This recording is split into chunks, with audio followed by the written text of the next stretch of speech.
वक्त तो रेत है फिसलता ही जाएगा, जीवन एक कारवां है चलता ही चला जाएगा। मिलेंगे कुछ खास इस रिश्ते के दरमियान, थाम लेना उन्हें वरना कोई लौट के ना आएगा। इसी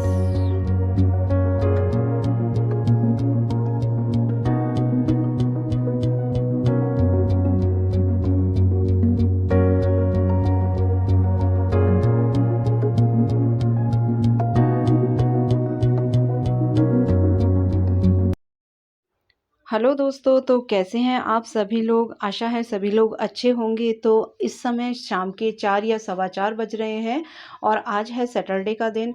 तो हम तीनों यानी दोनों बच्चे और मैं घर की साफ़-सफ़ाई आज ही के दिन शाम को कर लेते हैं।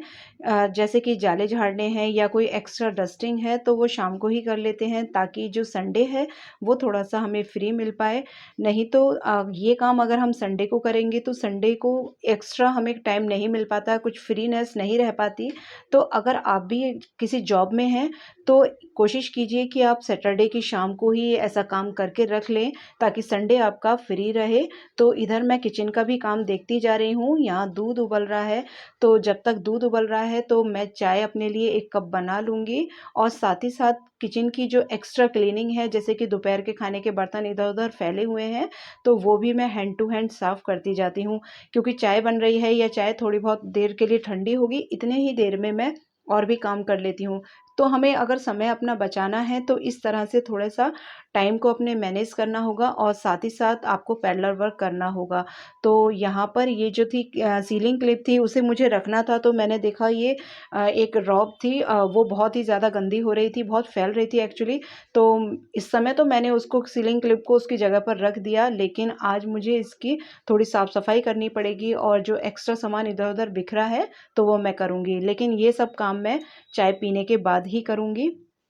और अब बेटे की बारी आ गई है कि वो झाड़ू लगा रहा है और इतनी देर में मैं इनके शूज़ हैं स्कूल के वो रख दूँगी जगह पे, और साथ ही में जो मैट वगैरह पड़े रहते हैं उन्हें भी अच्छे से डस्टिंग करके और एक जगह रख दूँगी, ताकि जब झाड़ू लगा कर आए तो एकदम उसको ऐसा ना हो कि वो मैट भी उठा रहा है और झाड़ू भी लगाना पड़ रहा है।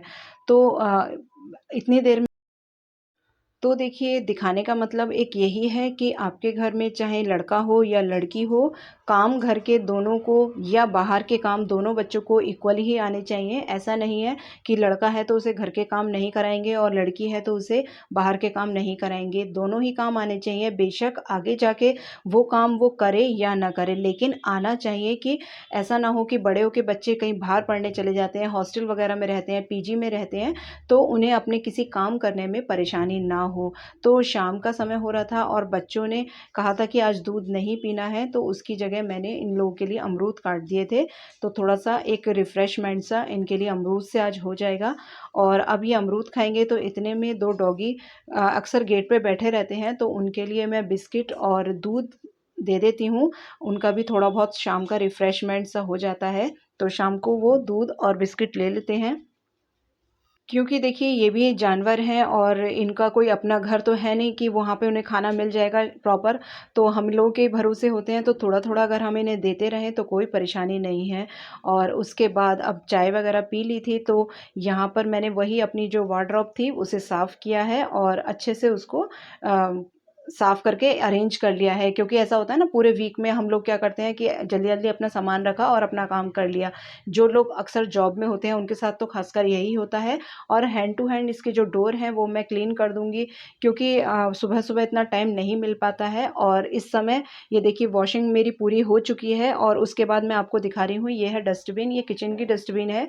ये लगभग 2 से 3 साल पुरानी हो चुकी है, लेकिन आज भी ये बिल्कुल नई-सी लगती है। क्यों? क्योंकि मैं इसको ऐसे ही 15 दिन में या हफ़्ते भर में एक बार क्लीन ज़रूर कर लेती हूँ। एक पुराना लूफ़ा है, उससे मैं इसको क्लीन करती हूँ और एकदम हमेशा नई बनी रहती है। इसके अंदर हालाँकि मैं एक एक पॉलीथीन लगाकर रखती हूँ, लेकिन फिर भी ऐसा होता है ना कि अक्सर ये गंदी हो जाती है, तो इसे साफ़ करना बहुत ज़रूरी है। अगर आप भी इस तरह से साफ़ रखेंगे तो बिल्कुल ये साफ़ रहेगी। और अब बच्चे दोनों पढ़ रहे थे और बेटी बुला रही थी कि उसे कुछ समझना है मुझसे, तो मैं उसको अब समझाऊँगी और उसके बाद करूँगी थोड़े से रात के खाने की तैयारी। अब जैसे ये दे रखा है प्रेजेंट पार्टिसिपल, तो प्रेजेंट पार्टिसिपल में क्या होता है, हमें इज़ आर एम लगाना होता है, साथ में जो भी वर्ब होती है उसके साथ आईएनजी लगाना होता है। तो जैसे यहाँ पे वेट लिख रहा है तो वेट के साथ आईएनजी लगेगा, तो I am waiting for the school bus, मैं स्कूल बस के लिए इंतज़ार कर रहा हूँ या कर रही हूँ। ठीक है। तो जी आज रात के खाने में बन रही है तोरई और बनाऊंगी मैं सूखे आलू। सिंपल सा आज डिनर बनाएंगे और साथ ही में रोटी बनाऊंगी। तोरई बनाने के बाद जब कुकर खोले ना आप कभी, तो एक बार चमचा मार के इसको अच्छे से घोट लीजिएगा। अगर आप इस तरह से घोट लेते हैं ना सब्जी को, तो सब्जी का स्वाद बिल्कुल दुगना बढ़ जाता है। तो कभी इस तरह से ज़रूर ट्राई करिएगा। तोरई है या लौकी है, दोनों को इसी तरह से आप घोट के बनाइए तो बहुत अच्छी बनती है। अब तोरई एक तरफ हो गई थी, अब एक तरफ मैं आलू भूनूंगी। वैसे तो देखिए सिंपल आलू मैं भून रही हूँ जीरा और हींग से, लेकिन मैं आपको बताऊँ कि आलूओं में अगर हम सिंपल से भी भून रहे हैं ना, तो उनमें बहुत अच्छा टेस्ट आ सकता है। बस थोड़ा-सा एक ट्रिक की ज़रूरत होती है। तो सबसे पहले उसमें जीरा और हींग मैंने डाल दिया था और उसी के साथ में हल्दी, नमक, मिर्च और धनिया डाला है। एक्चुअली इस समय मैं नमक डालना भूल गई थी वीडियो बनाने के चक्कर में, और साथ ही में मैंने गरम मसाला भी इसमें ऐड किया है। अब बिल्कुल जो फ्लेम है ना लो कर दीजिए और उसको लगभग 5 मिनट तक लो फ्लेम पर अच्छे से भूनिए। जब तक भुनना है जब तक नीचे बिल्कुल अच्छा सा उस पे जम ना जाए, जब तक भुनिए और उसको खुरच के उसी के साथ ऐड करिए आलू के साथ, तो बहुत अच्छा फ्लेवर आता है। साथ ही में अगर धनिया पत्ती है घर में तो आप डाल सकते हैं और बहुत अच्छा उससे भी फ्लेवर आएगा। अब सब्जियां दोनों तैयार हो चुकी हैं, अब आती है रोटी बनाने की बारी। तो जितनी देर में अब मैं रोटियां बनाऊंगी तो बच्चों को आवाज़ लगाऊंगी कि आ जाएं वो खाना खाने।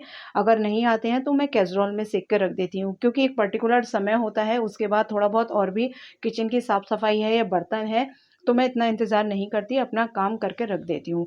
अब रोटियाँ वगैरह सिक गई हैं, बेटी को मैंने खाना दे दिया है, वो टीवी देखते-देखते खाना खा रही है। बेटे से मैंने पूछा था, तो वो अभी मना कर रहा है क्योंकि अभी वो देख रहा है फ़ोन।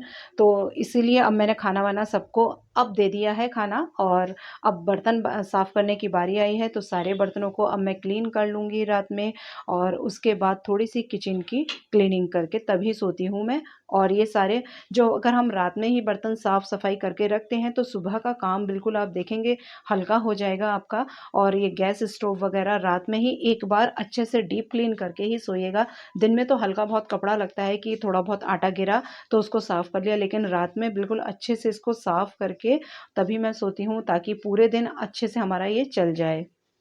और अब अच्छे से साफ़-सफ़ाई करने के बाद अब मैं आपको दिखाती हूँ कि किचन कैसी साफ़ लग रही है। तो ये किचन देखिए बिल्कुल साफ़ लग रही है। अभी हस्बैंड का खाना रखा हुआ है कैसरोल में, जब वो आएँगे तभी उन्हें सब्ज़ी गरम करके सर्व कर दूँगी, और किचन पूरी साफ़ हो गई है। और अब आप देख रहे होंगे कि गैस पे ये बर्तन कैसा रखा हुआ है, इसमें एक्चुअली पानी उबल रहा है। ये पानी मैं डालूँगी सिंक में, तो सिंक में मैं क्या करती हूँ, हफ़्ते में या 10 दिन में एक बार पानी गरम पानी डालती हूँ, ताकि हम कभी-कभी ऐसा होता है ना, बर्तन हम साफ़ करते हैं तो उसमें चिकनाई रहती है। तो एक बार ज़रूर आप इस चीज़ को ट्राई कीजिएगा कि गर्म पानी सिंक में ज़रूर डालिएगा, तो कभी आपकी सिंक चोक नहीं होगी। सो फ्रेंड्स, कैसी लगी वीडियो? अगर वीडियो में कुछ भी इन्फॉर्मेटिव लगा हो तो प्लीज़ लाइक ज़रूर कीजिएगा, और अगर आप चैनल पे नए हैं तो सब्सक्राइब करना बिल्कुल ना भूलें। Thank you so much for watching this video.